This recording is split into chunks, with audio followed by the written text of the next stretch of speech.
When I was 18, my only interests were football and video games. I had good grades in high school, but it didn't matter because I hated school. I didn't want to learn about the Pythagorean theorems, and I didn't want to learn another language. I mean, the only thing I remember is how to ask to go to the bathroom. I learned the basics, and that was enough for me. Which there to use, which to use, and of course, how to do my taxes.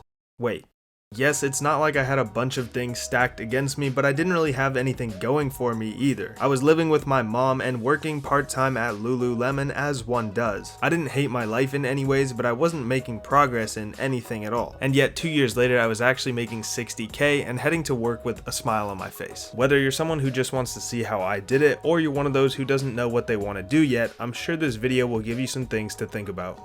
If you don't know me already, my name is Adam, and I make quite a few videos on lifestyle and money, so make sure to stick around if that interests you. We're going to talk about how I got to where I am today and take a look at what the path actually looked like, as I had no idea what I was doing just over a year ago. School, how I only went for 1 year, getting a job 2 weeks after graduation, how I make as much money as I do, how I turn my passion into a career, and of course, what are my side hustles that allow me to make an extra $10,000 per year. As mentioned before, I originally didn't have any aspirations to be anything specific. I just liked video games and football while all my friends were heading off to business school. But I knew I was getting to the age where I should be starting a career path instead of starting every day with quickscoping, as sad as it sounds. I took a year off after high school. I tried a bunch of things. I got drafted to a football team. I shadowed mechanics. I shadowed realtors, and even tried to become a professional Fortnite streamer.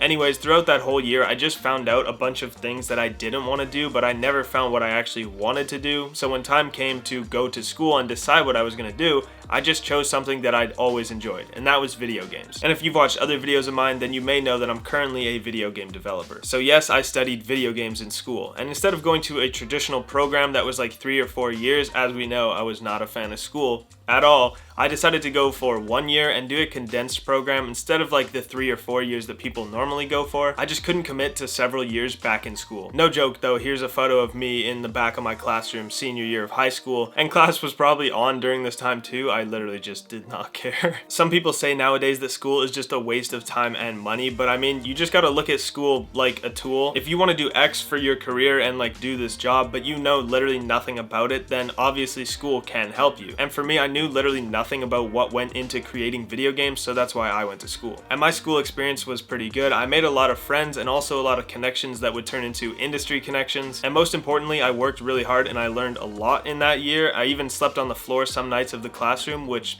was not allowed, but I mean, I had work to do, so. And you guys know I'm transparent with finance, money, and everything around that, so I wanted to let you guys know that my 1 year of school cost $35,000 Canadian, and that is only tuition. That does not include anything else, no expenses, nothing, just the tuition for the school for 1 year, which is expensive, but I did get a job, and we're gonna get to that now. So I finished my year of school, and 2 weeks after graduating, I had my full-time job offer from EA, which is a huge company and most people know about them. Around the time I graduated, I started building out my LinkedIn connections and also made my own website that showed all of my skills and also all of my portfolio pieces. And this offer from EA was to work on the brand new NHL game coming out, which was pretty cool because I actually grew up playing hockey. The only problem was it was minimum wage, which I believe is $14.60 per hour where I live in British Columbia. So did I just spend $35,000 to get a minimum wage job? That's what I was thinking. And at this point, I could have gone back to Lululemon and actually made more money. And I'm not a complainer, but you actually can't really survive on minimum wage living in Vancouver, which is where I live. Now, you probably could, but it would not be pretty by any means. The average one-bedroom apartment rents for $2,000 a month here. And you would barely make $2,000 per month working full-time. And in the video game industry, pretty much everywhere, a lot of workers work free overtime, meaning I'd probably actually work more than 8 hours a day and still get paid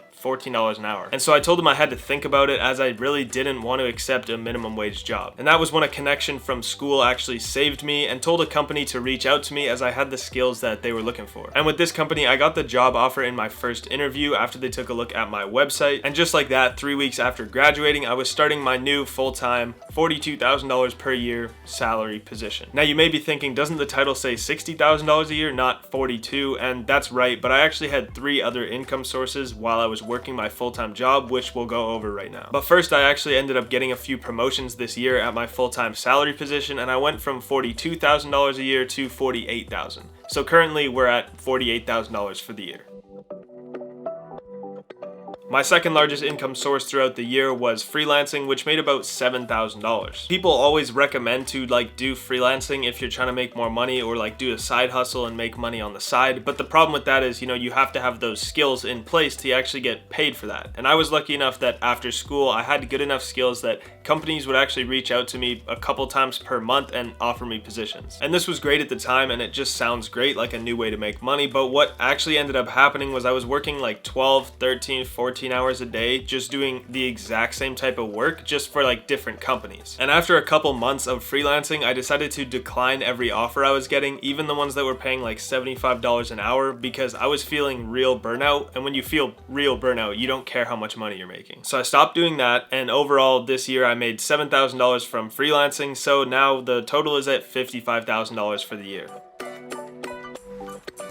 Now, even though I was burnt out with video game related work, I still have a passion for just making money and finding new and different ways to make it, and I also just really want a Lambo truck. And that's why I've tried to create multiple sources of income already. And this year so far, and I'm actually really excited for the future of this channel, because only after a few months, really, this channel isn't that old if you take a look, but I've been able to make some money from this channel already, and it's actually pretty decent money as well. And that's not bragging, I'm just saying that I'm excited for this channel. So if you actually want to see how much I make from this channel, I also made a video of that just the other week, so I'll link that below. And the income that actually comes from these channels is actually split up around 5 or 6 different sources of income. Most of it comes from YouTube ads though, but there's also brand sponsorships and affiliate marketing and more. But overall, you can kind of see that my main income sources are my full-time job, freelancing on the side, and also just my YouTube ads and YouTube channel. And since this channel's been growing, it's actually helped me open a few new doors to other sources of income, and I'm planning to make a video soon called My 8 Sources of Income at 21, as I got a few new sources of income and I also just turned 21. Guys, I know a lot of YouTubers ask people to leave comments and stuff, but I actually am interested in what your guys' sources of incomes are and how many you have if you're willing to share. So if we do get a bunch of comments on this video about income sources, maybe you'll pick up a few new ones, because I'm definitely going to go through them and take a look, and maybe I'll start a new income source after those comments. So guys, that is how I went from playing Fortnite 24/7 and working at Lululemon to making $60,000 a year at 20 years old. And by no means was I trying to brag in this video or show off. I've got big goals in the future, so when I get those goals, then I'll brag about it. Just kidding, of course, but even when you make $60,000 a year and you live in an expensive city, it actually feels like I'm making $30,000, $20,000 a year. Honestly, it's not that much money. Anyways, that's why I'm working on making more money every single year, and I hope I can do that, and I hope you guys can do the same. So if you guys enjoyed this video, please leave it a like and subscribe if you haven't already, and I will see you next week.